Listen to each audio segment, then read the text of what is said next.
Hello, listeners. This is Kat, and welcome back to Put Your Hands Up Podfics. This will be the reading of the one-shot entitled Worried, in the Moment with You. Here's the summary.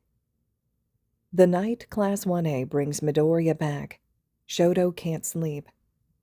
Comfort comes in unlikely ways. Shouto felt like the world was on his shoulders. Everyone in Class 1A had gone to bed almost an hour ago, bidding farewells one by one. Shouto sat on the sofa in a silent vigil, thoughts spiraling with the events of the past couple of weeks. Shigaraki, Dabi, Toya. He couldn't think about anything related to him or Endeavor right now. All the death in the aftermath of the battles, Midoriya's reveal of the actual origins of his quirk, losing him, getting him back. He swiped a hand across his face roughly. His shoulder blades ached from his hunched-forward position on the couch, but he didn't move. Only turned his head to the right to catch a glimpse of the sleeping boy next to him. Shouto honestly had no idea what they would have done had Deku gotten away from them. They had charged in on the scaffolding of a plan, sheer desperation to bring their friend back, making them uncaring of much else. After everything that had happened, Midoriya's absence had been as painful and obvious as rubbing salt in a wound. When everyone had finally returned to the dorms after police reports and hospital stays and rescue efforts, there had been a brief spark of energy. They had lost people, yes, and it hurt like hell. But their entire class, their mismatched found family they had built, had all pulled through. Even Aizawa, brutally injured as he had been, was on the road to recovery. The energy had lasted up until they all found notes at their doors.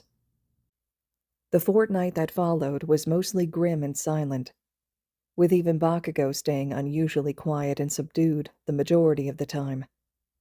The only true activity they all shared in those weeks was the plan to bring Midoriya back. Todoroki felt his eyes sting as his mind focused on Midoriya's rescue. The way he had looked when they found him, exhausted, dirty, and grim. The way he evaded all of them, heartbreak in his voice as he shouted at them to leave, that he'd only put them in danger by going with them. And maybe it would put them in danger having him back, but right now, Shouto couldn't really bring himself to care. Everything Midoriya had gone through to save people, to save civilians and classmates, and to save Shouto. The sports festival, Midoriya facing him down with a stern, determined expression. "It's your quirk, not his!" An alley, facing the hero killer, fighting to protect Ida and Native from a bloody end. Summer camp gone wrong, Midoriya charging for the villains holding Bakugo captive, despite his numerous awful injuries. Eating dinner with the Todoroki family, and somehow making them all love him in minutes. The most recent battle with Shigaraki, joining the fight to defend Aizawa. The tears fell now, Shouto desperately trying to muffle sobs as the most recent image of a bloody, broken-down Midoriya replayed itself behind his eyes, the green-haired boy collapsing into Bakugo's arms. Kirishima's utterly heartbroken expression as he watched the conversation unfold, the way Bakugo had looked completely and totally wrecked as he turned to face them, cradling an unconscious Midoriya to his chest protectively. He remembered the rain falling, soaking into tangled, forest-colored hair, as they all moved as one to return to the dorms, their class finally complete. That last thought was enough to make him give up the battle with his tears. Instead, he buried his face in his hands and just tried to stay silent. He really should go back to his room if he was going to do this. But he couldn't bring himself to leave Midoriya, at least not yet. A part of him expected the boy to vanish the second his eyes left him, as if the entire rescue had been nothing but wishful thinking. He jolted upright, freezing as he heard soft footsteps approach the couch from behind. Quickly shaking off the surprise, Shouto simply resumed his earlier position with another muffled sob. It didn't matter who it was at this point. He didn't have enough energy right now to try and compose himself. He just hoped it was someone who would keep moving. His luck was as awful as ever. The footsteps continued to get closer, stopping in front of him.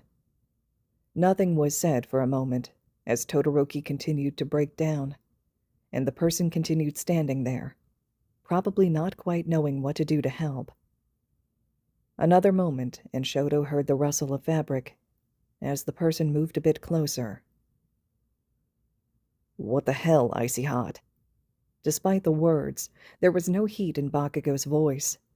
It almost sounded like he was concerned. "Are you—" He seemed at a loss for words, and Shouto didn't blame him. If he found Bakugo bawling his eyes out in the common area at nearly 2 a.m., he wouldn't know what to say either. The thought was so alien it nearly turned his sobbing into hysterical laughter. Nearly. After a minute had passed with no response, Bakugo spoke up again. "Oi, half and half. Is something up? Tell me there's nothing." There was still no anger in his voice, and the worried tone to it sent a knife into Shouto's already suffering heart. Of course, Bakugo would immediately be worried that something else bad had happened, and it somehow made Shouto feel even worse. The last thing he wanted to do was make anyone worry more. Shouto tried his best to gather some of the remaining embers of his energy to slow his crying, shaking his head, trying to tell him that this was, in fact, a minor mental breakdown, and not a world-ending issue. Miraculously, the explosive boy seemed to understand. He heard Bakugo shift again, and for a long second, nothing happened. Just as Shouto was expecting Bakugo to stand and leave, a firm hand was sat on his shoulder. "Okay, just... fuck, why is this so fucking hard? I'll be right back." Footsteps retreated, faster than they had approached. By the time Bakugo returned a few minutes later, Shouto's sobs had mostly tapered off. He was still hunched forward, crying into his hands, but hey, progress. Before he could look up at the blonde, he felt something heavy and warm drape over his back. At this, Shouto did finally raise his head, meeting Bakugo's eyes. He looked more tired than Shouto could ever remember seeing him, even in the hospital. He was looking at Shouto with a deep, undisguised sadness that held the weight of far, far too much. Shouto reached up to pull the blanket further around himself. "Thank you," he said, the words coming out hoarse. Any other time, Shouto would be dying of embarrassment to have Bakugo of all people seeing him like this, but... Midoriya, viciously grappling with Shigaraki in midair, holding him tight with Black Whip as he hit the villain with punch after punch. Blood flew, and Shouto hadn't even seen Bakugo leave the ground, but then Shigaraki was sending out those awful, massive blades. After all that hell, Shouto couldn't bring himself to be all that embarrassed. Bakugo nodded, meeting his eyes. Shouto swallowed. He was too far away. Panic overwhelmed him with the realization that he would never get to Midoriya in time. He could only stare in horror as the sharp tendrils shot toward his friend. But they never hit. It felt like a blow hit him in the chest as 4 of the awful things impaled Bakugo, shoulder to thigh. Things were fuzzy after that, just a blur of desperate motion as he ran to catch them. Shouto bit his tongue. He really didn't want to cry again. But Bakugo was nothing but a blur in his vision, a blur that was healthy, alive. Shouto swiped his arm over his eyes to clear his vision, however temporarily. Bakugo was still watching him, looking like he was way out of his depth, but unwilling to leave him. Shouto offered him a tiny, grateful smile, trying to tell him it was okay to go. He'd already helped.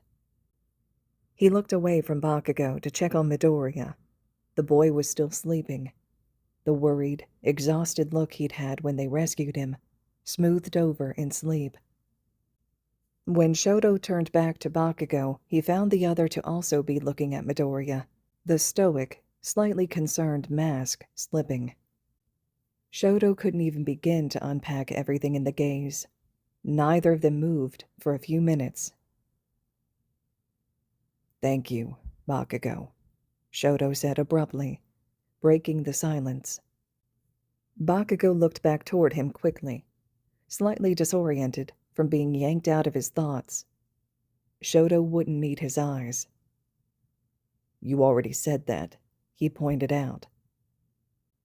"Not." Shouto's voice nearly failed him. He clenched his hands into fists, trying to force himself to keep his composure. "Not for the blanket," he managed, looking up to meet Bakugo's gaze, trying to get as much sincerity in his gaze as he could. Needed Bakugo to see how much he meant it. For being faster. For doing what I couldn't. For getting there when I was too slow." Confusion covered the other boy's face. "What are you—" Understanding dawned, and he sent a look over to Midoriya, before focusing back on Shouto. "You mean—" Shouto nodded. Bakugo didn't speak for a long minute, seemingly digesting Shouto's words. "There's nothing to thank me for," Bakugo finally said, eyes locked on Midoriya. "And don't go fucking blaming yourself either. You saved all of our asses at least once during that shit show, including the pros. Doesn't matter who took the hit." Shouto didn't know what to say to that. He didn't think he'd ever stop hating himself for only being a spectator. Shouto shrugged, closing his eyes. All this crying was starting to hurt. "Maybe. I don't think I can believe it, but I appreciate the kind words. They mean a lot, especially from you." Shouto saw a flame of anger flare in Bakugo's eyes, but it died just as fast as it lit. His shoulders seemed to tense up even more somehow, as if he was physically trying not to go off. Bakugo from a year ago would have yelled and spat and demanded to know what he meant by "especially from you." But this Bakugo, the one with them now, the one who had apologized to Midoriya, who had cooperated and fought and defended and loved, knew better, knew exactly what Shouto meant in the words. Bakugo opened his mouth to speak, but was cut off. "Roki?" A sleep-slurred voice spoke up from Shouto's right. The sound sent a bolt of affectionate warmth through him, and he was quick to turn toward Midoriya. The boy's sleepy gaze met his with a small smile. "Hi." "Hi," Shouto said back, and he let the affection he was feeling leak into the word. Midoriya moved to sit up, the blanket sliding down. He stared at it blankly, clearly wondering when it had gotten there, before looking up again. His mouth opened before closing with a small click when he noticed the other presence in the room. "Kachan." His voice came out in a whisper as he looked at his childhood friend. Bakugo gazed back at him, and Shouto saw an entire conversation fly between them without a single word. It ended as quickly as it started. Bakugo inclined his head slightly, both of them relaxing ever so slightly more. They hadn't been very tense to begin with, but it seemed the two had cleared something up. Bakugo sighed. "All right, you sappy idiots, I'm going to bed."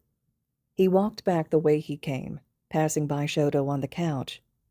He paused when he was almost past, seemingly contemplating something. Shouto said nothing, waiting in curious silence. Finally, a hand landed on Shouto's shoulder. "And icy hot," Bakugo said, almost too low to be heard. "For what it's worth, you aren't alone." With that, he left, leaving Shouto very, very confused, and with way more questions than answers. At least he wasn't crying anymore. Todoroki? Midoriya's question snapped him out of his confused thoughts. Shouto turned to look at his friend. Are you okay? Well, so much for not crying. Shouto hadn't cried this much since he was in diapers. It was one of the first things about him Endeavor had tried to get rid of quickly. That didn't stop him now, a tear tracing its way down the left side of his face. Shouto moved to wipe it away, but Midoriya was already moving to sit directly next to him, using the backs of his fingers to brush the tear away. What's wrong? He asked, worry lacing his voice. Did you get hurt earlier? Did Kachan say something? Did something else happen? Please, what? More tears fell, and it only seemed to panic Midoriya more. Shouto exhaled harshly. He had never been a very affectionate person, not even with his siblings, but Midoriya. Shouto needed some reassurance here, a tangible way to prove to himself that they had found him, that they had saved him, had gotten him back. He needed the image of the boy's exhausted, dirty, desperate look as he fought the class to try and protect them, to stop haunting him for a while.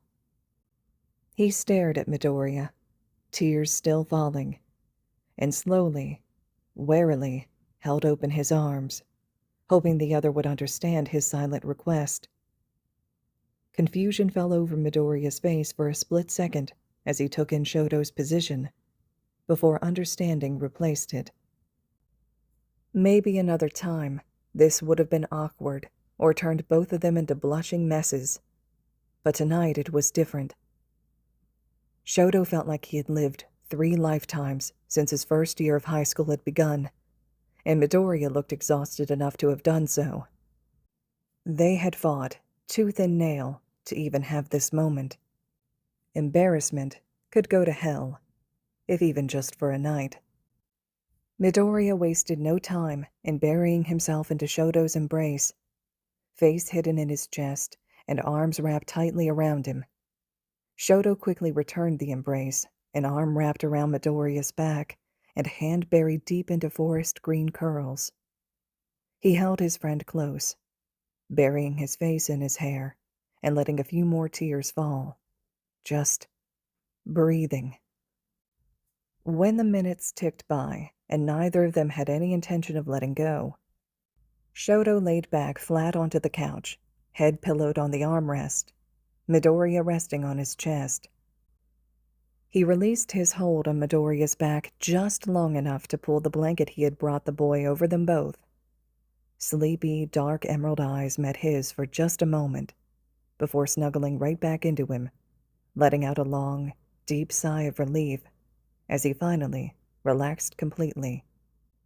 Warm, comfortable, and satisfied they were both at least temporarily safe, Shouto allowed himself to drift off to sleep. All right, listeners, this concludes the one-shot entitled Worried in the Moment with You. I think the author did an amazing job with this fic. I'm a sucker for Tododeku, but you can also read this as just platonic, right? Or a pre-relationship, however you want to interpret it is fine. I do think the author did a great job, though, with the characterization in this one, with Todoroki, right, confronting emotions. That boy is immune to those, right, because of Endeavor's wonderful parenting style. But also Bakugo throughout this one, I think, was characterized really well, because it's right after the apology, right after they get Izuku back. And so Bakugo kind of taking a shift in character there, being willing to, support Todoroki, be there for Izuku, right? A lot of emotions that aren't even said aloud, right? They're just understood and recognized. From the actual show itself, I was really happy with the fact that Todoroki brought Izuku a blanket. I thought it was just such a nice gesture. And to see this kind of emotion taking place, the fact that Todoroki had lost his best friend for a while and finally gets Midoriya back, that feeling and the need to stay there with him after giving him the blanket, after the rest of the class has gone to sleep, right? Him actually confronting those emotions. I just thought it was a great time to do that. And so, yeah, you can interpret it however you'd like to. If you're looking at it from just a friendship standpoint, you can definitely see it that way. You could see a pre-relationship if you'd like to as well. But I just think that for the three characters involved in this one, there's just so much going on. I would love it if you had an opportunity to slide over and leave comments, kudos, and support to the original author, because there's not been enough recognition for this fic yet. And I think they absolutely deserve it. So if you have that opportunity, please jump over and do that. I know I say it all the time, but I think it's so meaningful when you guys show your support. And also for me, if you could drop comments and let me know your reactions to the podfic, it would really help me out as well. I'd love to hear what you all are thinking. As always, thank you all so much for listening.